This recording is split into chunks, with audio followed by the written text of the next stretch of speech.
Meanwhile, Defense Secretary Gilbert Teodoro assures the safety of Pag-asa Island residents from Chinese aggression during a visit with key senators from the groundbreaking of new facilities. Teodoro emphasized the importance of civilian presence on the island to ensure the sustainable development and resource utilization.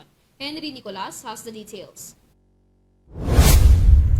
Defense Secretary Gilberto Teodoro believes that the residents of Pag-asa Island are safe from the Chinese invasion despite of the Chinese or China Coast Guard's continued bullying of our Philippine ships in the West Philippine Sea.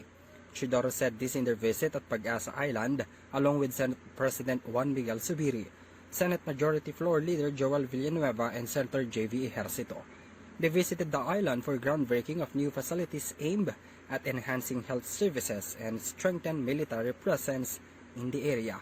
According to Teodoro, it is important to occupy the island in the Kalayaan Island Group in order to develop the said territory of the Philippines. In addition to this, not only the military should be on the island, but there should also be civilians because the undersea and subsea resources belong to them, according to the defense chief. He also said that among the beneficiaries of their development on the island are the small fishermen, instead of going to Palawan and build sustainable communities in the island. This is Henry Nicolas for Euro TV News.